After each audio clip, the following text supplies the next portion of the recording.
people here in terms of what happened April 18th and April 19th will come through the people who were here. The 911 recording from the responding police officers. What you hear is this. On the evening of April 18th, 2020, 4 people got together at the home of Mr. Mattioli, Joel Acevedo, the deceased, Christopher Peters, and Andrew Jankowski. They were all friends. Some longer than others. Christopher Peters had known Mr. Mattioli since they were kids. They got together, they sat out in the back, there was a bonfire, they were all drinking. Around midnight, it was getting cold, the bonfire was going down, they all went inside. They continued drinking.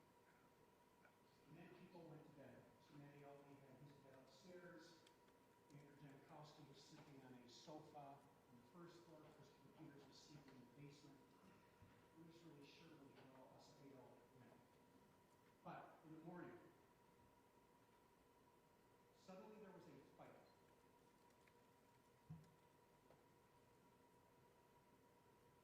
The fight started between Joel Acevedo and Mr. Mattioli.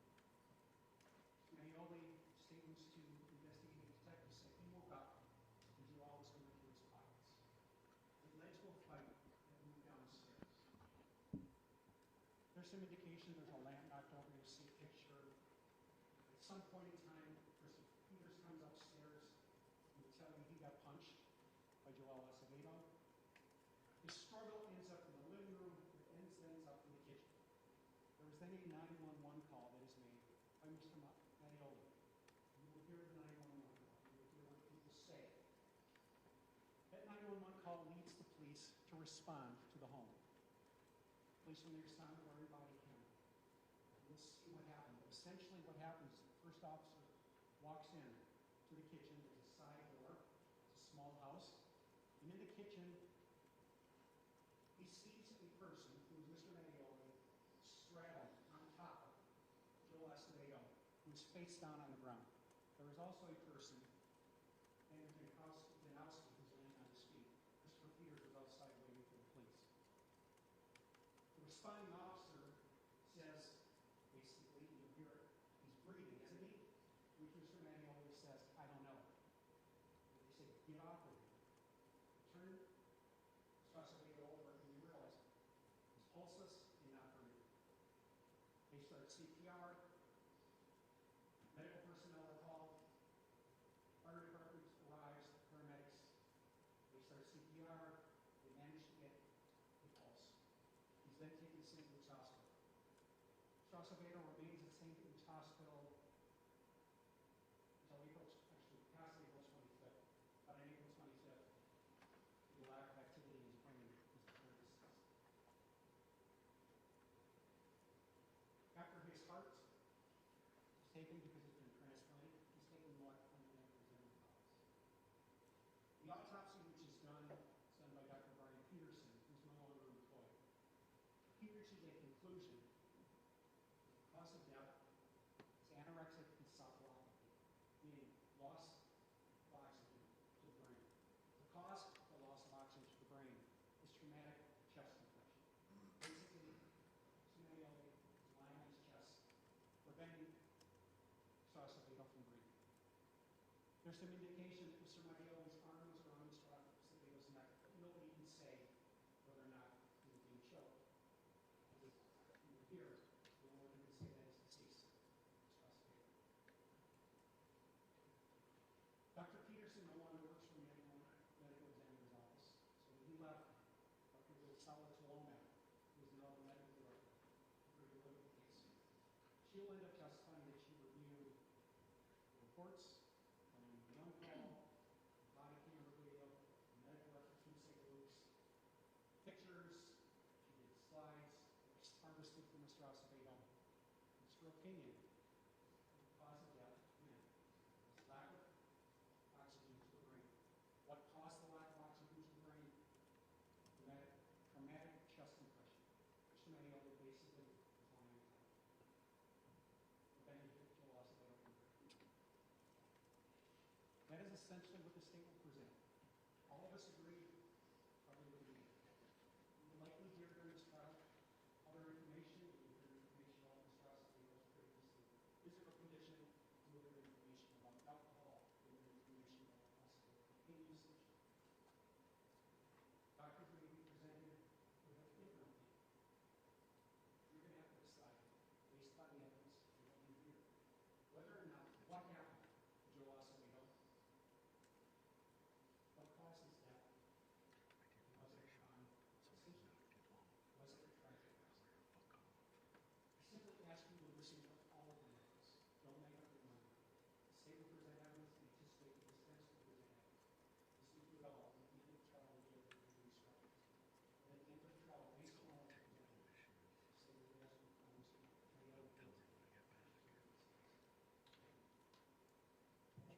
to our right.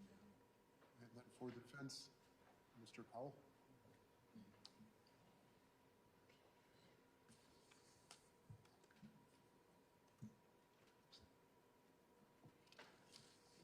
Thank you, Your Honor. Mr. Tiffin. Good afternoon, ladies and gentlemen. This is my first opportunity to speak to you directly. It is my honor and privilege to do so on behalf of Mr. Mattioli. It's been a long 3 years waiting to finally get to the truth of what happened on April 19th, 2020, and that process starts here today. And what Mr. Tiffin just told you is, largely correct in terms of the fact that there really isn't a whole lot of dispute about what happened on April 18th and April 19th. And yes, it's important to understand and realize Mr. Mattioli and Mr. Acevedo were friends, as with Mr. Peters and Mr. Janowski. But on the morning of April 19th, something went wrong with Joel Acevedo. Something went wrong. And he violently lashed out at Christopher Peters, punching him in the face, splitting his eye, unprovoked, and in a manner that no one would have anticipated. And set in motion a chain of events that led to Mr. Acevedo's tragic death. Now, Mr. Mattioli did not ask to be put in the position to have to act as he did that morning. He was sleeping in his bed when all this went on. But he did have to act, and when he did, he acted reasonably. And the evidence is going to show that when he had to act, he did nothing more than hold Mr. Acevedo down until help could arrive.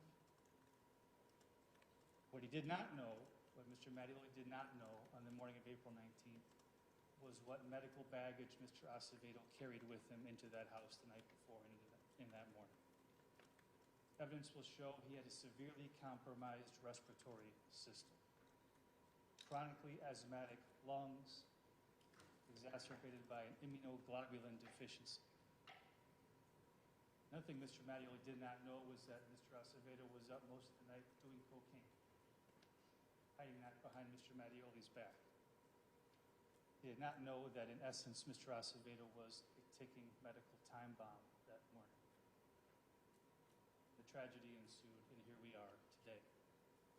So, Mr. Acevedo's death was tragic, but it was not a crime. It was, as Mr. Tiffin noted, an accident.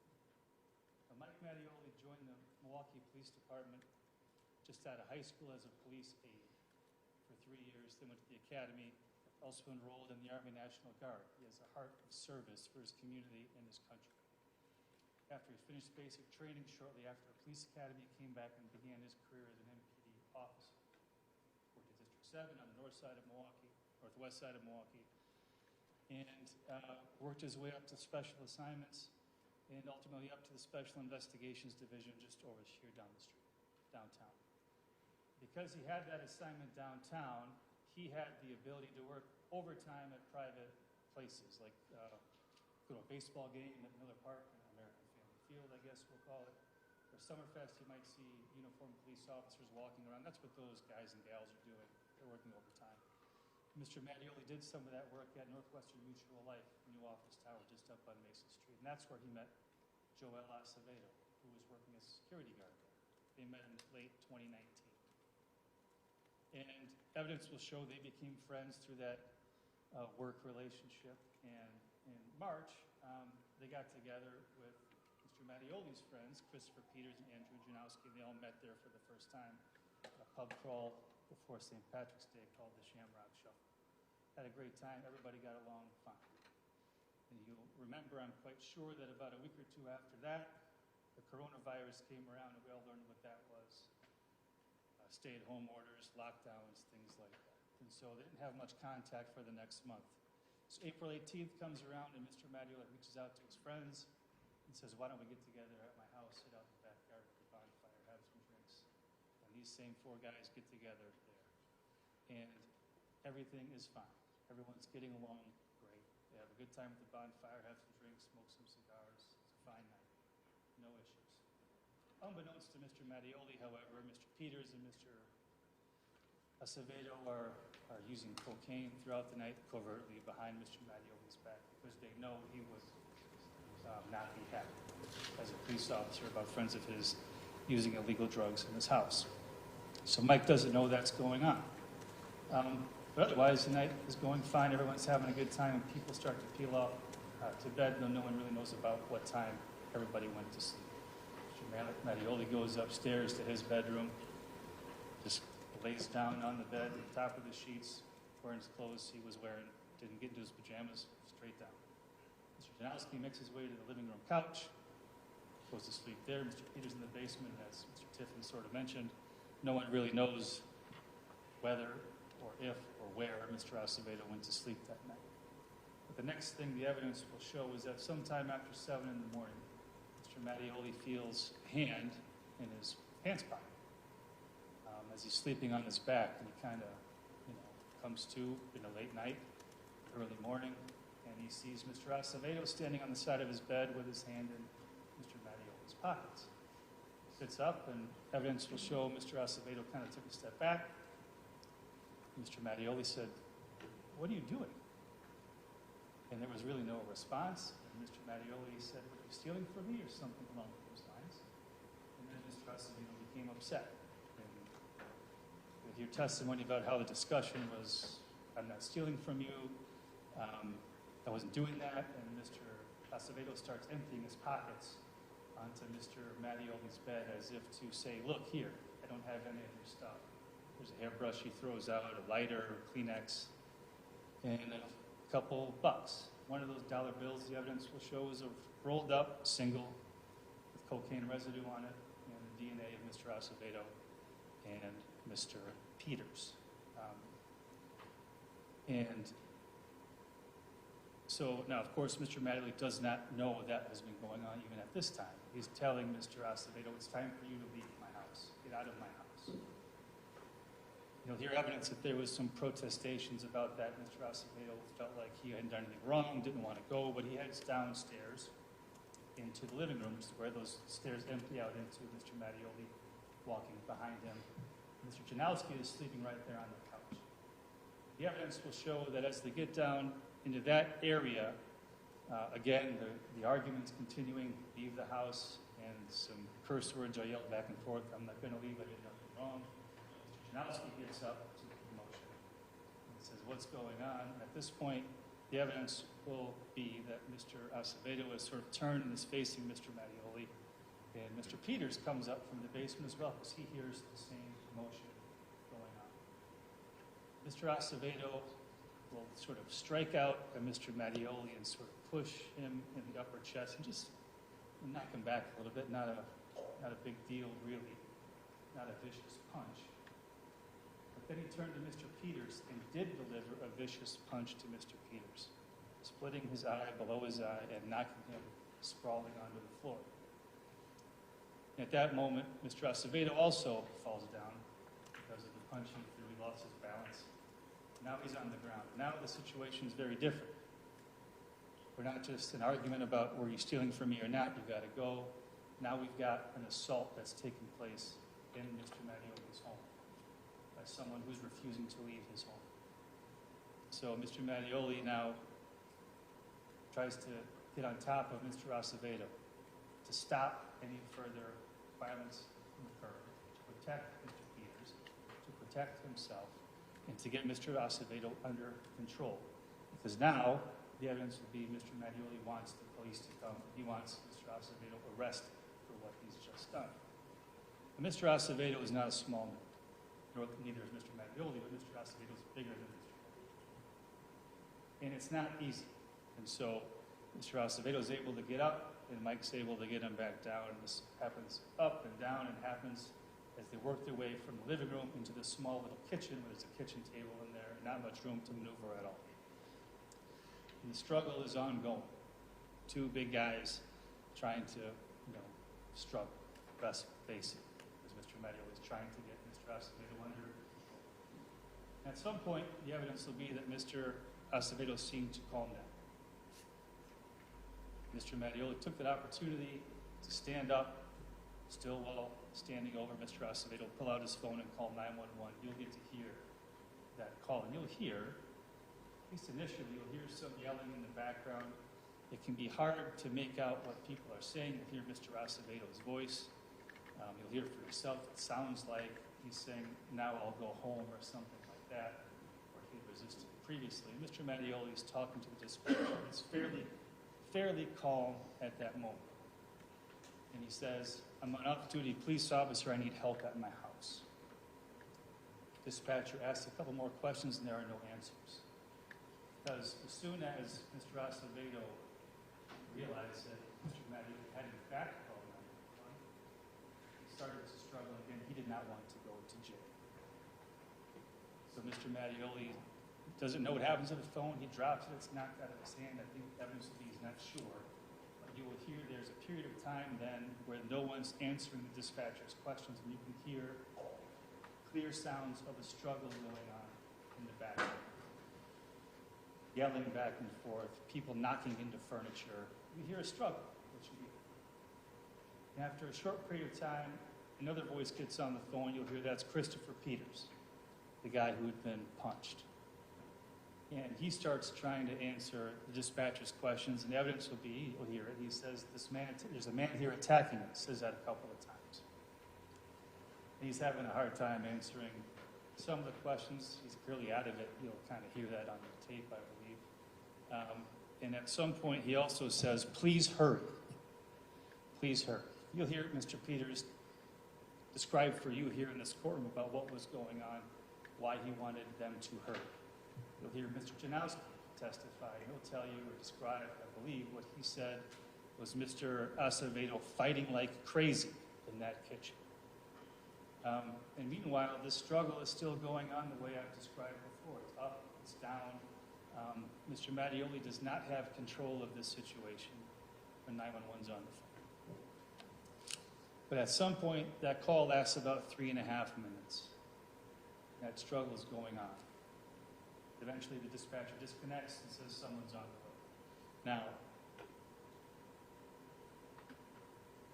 the struggle had continued, but people are starting to get tired. 3.5 minutes, 4 minutes, 5 minutes. It's a long time to be wrestling for two big guys to be fighting, getting up and down, wrestling. And at some point, Mr. Mattioli had been trying to get Mr. Acevedo's arms behind him to get him down. Mr. Acevedo's like on all fours. The evidence will show he couldn't do it because Mr. Acevedo's a strong dude, big guy. And eventually, Mr. Mattioli got a little higher on Mr. Acevedo's back, and one last sort of shove with his chest to get him down onto the ground. And in that position is essentially where police find them when they come in several minutes later. Once it was under control, Mr. Mattioli held that position until help could arrive. Because Mr. Mattioli was focused on getting help there and getting Mr. Acevedo arrested and in custody. His focus was on getting him handcuffed. You will hear in the body cameras Mr. Tiffin referenced that when Officer Roach and Sheriff Mehta come into the house, first thing they hear from Mr. Mattioli is handcuff this guy. Handcuff this guy. And then Mr. Roach says, or Officer Roach, excuse me, says something about, "He's still breathing, ain't he?" And Mr. Mattioli's response is, again, "I don't know, but handcuff him." Again, that's on his mind. Handcuff this man. When Mr. Mattioli gets up, you'll see he pulls Mr. Acevedo's right arm, which is out at his side. It wasn't being held behind his back. It was out at his side. He pulled Mr. Acevedo's right arm back as if to help the officers handcuff him, and they said, "Just get up and get out of here." You'll see all that. I think you'll also hear testimony that Mr. Mattioli was asked to leave the kitchen. He did. And he sort of looked on before he left in utter disbelief when they rolled Mr. Acevedo over. He saw that he was unresponsive in the shape he was in. Couldn't believe what he was seeing. They had just been fighting minutes before. No indication to him that Mr. Acevedo was in distress, unable to. When Mr. Mattioli goes outside with another officer named Buzek, and they have a brief conversation, and he tells Officer Buzek he'll be fine. And Buzek responds, like, "They're doing chest compressions on him." Mr. Mattioli responds again, "No, he'll be fine." That's what he thinks. The evidence will show that he didn't do anything. He didn't believe he had done anything to cause that harm. He was on Mr. Acevedo's back. Mr. Mattioli's knees were anchored to the ground. His arms were anchored on the ground. He was not laying with his entire body weight on Mr. Acevedo. Mr. Acevedo was resuscitated, taken to the hospital. And I think you'll hear that, the officers involved say this is an off-duty cop, so now this is a big deal. More and more officers start to come. The bosses get called. There's command posts that come and are set up on Cleveland Avenue outside of Mr. Mattioli's house after he's been put in the back of a supervisor's squad car and just told to sit. And he sees all this unfolding. In his mind, from that morning, he wakes up to someone trying to steal from him. He wakes up trying to get that person out of his house. That person assaults his friend. He calls 911. And he can understand why he's the one sitting in the back of the squad car. For 5 hours, the evidence will show he sat there for 5 hours with nobody telling him what was happening. Sees the command staff show up and he's not getting answers to why he's still sitting there. And his frustration starts. Boy, Detective Dallin here is an investigator with the Milwaukee County DA's office. They get involved because it's an MPD off-duty officer, and so they want to try and avoid any appearance of conflict, so they bring in the DA's office. Investigator Dallin sits in the car and tries to introduce himself, and he's met with an angry response from Mr. Mattioli, who I think the evidence will show not his finest moment or one he's proud of in the way that he spoke to Investigator Dallin. But he was frustrated and didn't understand what was happening because the evidence will show he did not believe Mr. Acevedo could be in that bad. He tells the officers that, Detective Dallin, that as the afternoon proceeds and Mr. Mattioli is taken to the DA's office where he's formally arrested about 3 or 4 hours after that. And then he's read his Miranda rights and he says, yeah, here's what happened. He tells Investigator Dallin what happened. Just the way I recounted it to you, you'll hear it in this courtroom. And he tells Investigator Dallin as well that, yes, I had my arm around his neck in that position, but I wasn't squeezing him, I wasn't choking. Something he repeatedly said. And something, as Mr. Tiffins just referenced to you, medical examiners ultimately confirmed. Evidence will show there's no damage to his neck. There's no medical evidence of compression of Mr. Acevedo's neck. None. And so I will disagree with Mr. Tiffin about one thing. It's not only Mr. Acevedo who would know what happened in terms of whether the neck was squeezed. Mr. Mattioli knows, and he knows he didn't. He told officers he didn't. And so we're left with the situation, Mr. Mattioli's left with the situation where he hasn't brought this man to everybody's attention. He's just holding this man down, trying to wait for police. And about a year goes by after the autopsy, and we get access to Mr. Acevedo's historical medical records. You're going to hear evidence about those, why those are important in this case. Because they showed that Mr. Acevedo had a history of chronic asthma, as I said before, immunoglobulin deficiency, things that made him a higher risk for a bad outcome when it comes to respiratory issues. And the chain of events that got set in motion the morning of April 19th by Mr. Acevedo's own conduct were such that he was not a person whose body efficiently moved oxygen to begin with. These issues. Plus, he was a smoker. Plus, his obesity didn't help that issue either. And so, on a regular day, he's not in a great place with his breathing capabilities.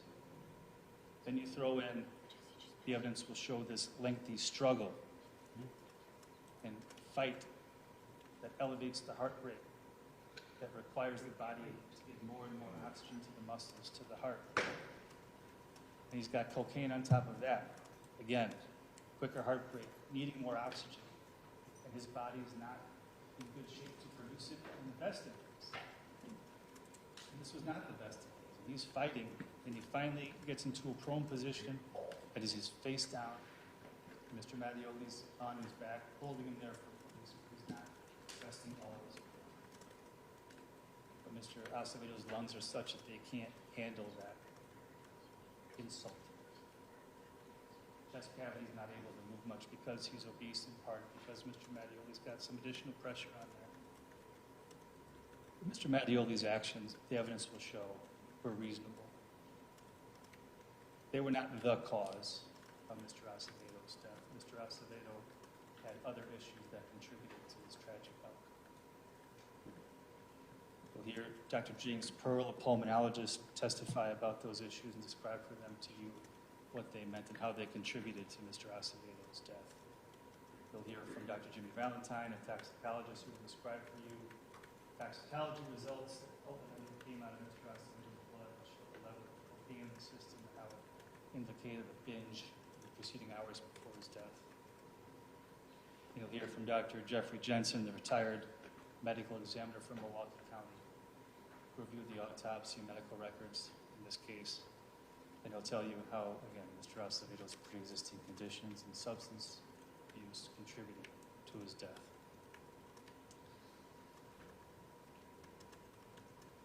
The evidence will show this is a sad case, a tragic case. But it's not a crime. It was not a crime. It is not a crime. Mr. Mattioli acted reasonably in protecting himself and Mr. Peters from further violence. He acted reasonably, holding Mr. Acevedo until police could get him. He's innocent. When the evidence is in, we'll ask you to find him not guilty. Thank you. Thank you. All right, so ladies and gentlemen, that concludes the opening statements. And as I